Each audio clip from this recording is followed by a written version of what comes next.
Баарыбыз жакшылап көңүл буруп угуп атабызбы? Жакшы бир окуяны айтып берейин. Баарыбыз жакшылап угайлы. Бул болсо бирсиз деген бир чоң бир ибадат кылган адам бар эле.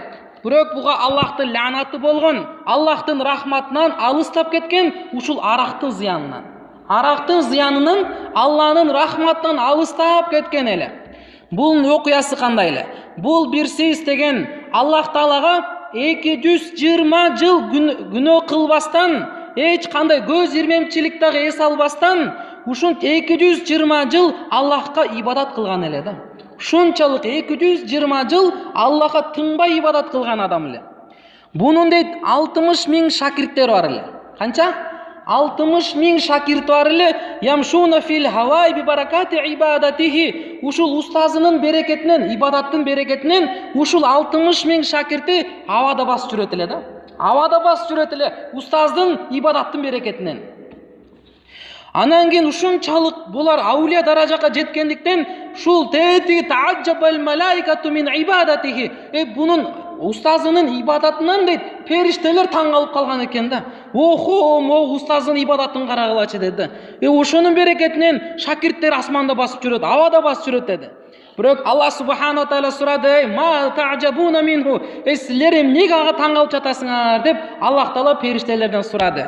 Аллах Таала айтты: "Инни а'ламу ма ла та'ламун." Периштелер, силер мен билгенди силер билбейсиңер деди. Бул бирсиз менин илимимде кафир болуп өлөт деди. Тозокко кирет, түбөлүктүү тозокто калат, бишур бил хамр, аракты ичкенин себебинен деп айтты.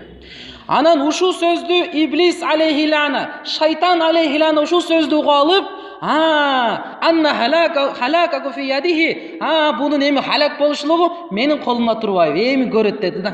Анан кийин барып туруп, ушул жанакы устазы өзү ибадат кыла турган жайга коматасына ушундай бир ибадатчылдын кебетесинин сүрөтүндө келет, сыртына манактар кие турган, ушундай узун кийимдерди кийип алып келет экен да. Анан кийин барыпты жанакы бирсиз деген чоң алым, чоң устаз анан аны көрүп алып чакырат экен. "Мананта, ва ма туриду?" Сиз ким болосуз? Сиз эмнени каалап жатасыз деди. Десе тиги айтты: "Мен дейт өтө ибадат кылган адаммы" деди. "Мен сиздин жаныңызга дейт Аллах Таалага ибадат кылууга жардам бергени келдим" дейт. "Сиздики ибадатыңыз мында азыраак сыяктуу болуп атат. Мен сизге дагы жардам берейин, көбүрөөк ибадат кылышылыкка" деди да. Тиги айтты. Анан кийин тиги устаз айтты: "Бирсиз кимде ким Аллах Таалага ибадат кылууну кааласа, Аллах Таала өзү жетиштүү болот" деп айтты. Анан кийин Иблис дейт, Аллах Таалага тынбай ибадат кыла баштады. 3 күн ибадат кылган экен. Тынбай ибадат кылган экен. Лам янам, ва лам якул, ва лам яшруб. Уктаган дагы жок, эс алган дагы жок, тамак да ичкен жок, суун да ичкен жок экен да. 3 күн тынбай ибадат кылган экен, ушундай турупчу. Анан кийин бирсиз айткан экен: мен ана автор, мен тамакты жейм, ва анам уктайм, тамакты дагы жейм, сууну дагы ичем. Бирок анта ла такул ва ла ташруб. Бирок сен уктабайт экенсиң дагы, тамакты дагы жебейт экенсиң, сууну да ичпейт экенсиң" деди. "Мен болсо Аллах Таалага 220 жылдан бери ибадат кылып келемин, бирок тамакты, сууну таштаган кудуретим жетпейт" деди. "Мен тамакты дагы ичип турамын, сууну да ичип турамын, мен андай дарага жеткен жокмун" деди. Ошондо Иблис айтты: "Мен дейт бир күнөө кылганмын" дейт да. "Мен бир күнөөнү кылганмын. Качанда ушул күнөөмдү эстесем" дейт, "анда дейт менин уйкум дагы, тамак ашым да качып кетип калат" деген да. Анан кийин бирсиз айтты: ушул даражага кантип жеттиңиз? Айтыңызчы, мен да хатта куна мислека, мен дагы сизге ошогон ибадатчыл болоюнчу" деди. "Кантип жеттиңиз ушул даражага" деди. Десе айтты: "Анда жүр, мен сага үйрөтөйүн" деди. "Жүр ана" деп туруп, "Сен бирок Аллахка бир күнөө кылышың керек" деди да. "Бир Аллахка тоң боюну кылып, бир күнөө кылып койгун" деди. Анан кийин Аллахка тооба кыласың күнөө кылгандан кийин. Аллах мээримдүү, райымдуу, күнөөлөрүн кечирет. Анан кийин сен ибадаттын, ушул Аллахка кулчулук кылуунун сен даамдуулун, лаззатын табасың" деп айтты да. Анан кийин тиги айтты: "Ай шейн афал, мейли, кайсы нерсени кылайын" деди. Десе айтты: "Зына кыл" деди. "Башка бирөө менен кошул" деди. Десе: "Жок, каяктагы зына кыла албайм" деди. Тиги айтты: "Анда бир бар мусулманды өлтүр" деди. "Жок, аны дагы өлтүрө албайм" деп айтты. Анда айтты: "Сен могу стаканда турган аракты ичип койгон мас кылуучу нерсени. Бул эң жеңил" дейт да. "Башка эч кимди өлтүрбөйсүң, эч кандай ойт, эч ким деле көрбөйт, ошону эле ичип койгон болду" дейт да. Десе: "Анда каяктан табам бул аракты" деди. Десе айтат: "Баланча деген айылга барсаң, ушактан табасың" деди. Анан кийин ушака айылга барып, ушол жерден фара имратан жамилатан бир сулуу бир продавщицаны көрүп калган экен да. Ошодон барып канчадан суралып аракты сатып алат дагы, аракты ичет экен да. Ичкенден кийин мас болуп калат. Анан кийин мас болуп калган өзүм эмне кыларын билбей, ошого асылып тигишип, акыры барып зына кылат экен ошо менен.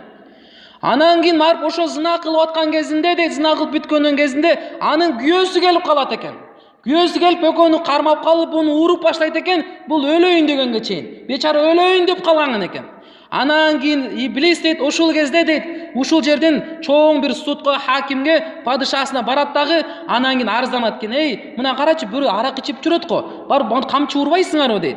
Кайсы адам арак ичкен болсо 80 камчы урулуш керек эле. Дегенде аны барып кармап келет экен. Аны барып 80 камчыны урат экен ал адамга. Зына кылгандыгы үчүн 100 камчы урулат экен. Анан кан чыгарган үчүн тиге мушташып, ал адамды асып коет экен жыгачка. Дарга асып коет экен да. Анан кийин шайтан алейхинен кайра баягы сүрөттө келет экен да. Баягы сүрөттө келип, шүмшүйүп, ана сурайт экен, "Кайфа халука?" Ахвалың кандай дейт экен. Дегенде тиги айткан, кимде ушул күнөөкөр, ушул жаман адамдарга ээрчигендердин жазасы акыбети ушул болот деди. Мен сага ээрчип койдум, ахвалым мына ушундай болуп турат деди. Шундо иблис айтты, "Эй, мен сенин артыңдан билейсиңби? 220 жыл коор болуп жүргөмүн, сен азгырамын" деп да. Мына азыр акыры барып, сен ушакка астырып жеттим дейт, өз максатыма дейт. Анан кийин айтып атат, "Бирок мен сага бир жардам бере аламын" дейт да. Бир жардам бере аламын дейт. Сен ушактан түшүүнү каалап атасыңбы? Эгерде сен мен бир шартымды аткарсаң, мен сен ушактан түшүрүп жардам берем деди. Десе мейли, кайсыл нерсени айткын, баардыгын аткарам деди. Десе айтты, "Мага бир жолу сажда кыласың" деп айтты да. Десе тиги айтты, "Мен кантип сажда кылам? Колдорум байланып турат го, мен кантип сажда кылам" десе. Тиги ошондо тиги иблис айтып атат, "Сен мага жүрөгүң менен мынтип жүрөгүң менен иңкейип кой, мен буга сажда кылып атам" деген максатта. Дегенде тиги ушинтип жүрөгү менен, ушинтип има ишара менен ошого сажда кылып койгон. Ушинтип акыры барып Аллахка кафыр болду. Дүйнөдөн имансыз кетти. Мунун баардыгы тең арактын кесебетинен болуп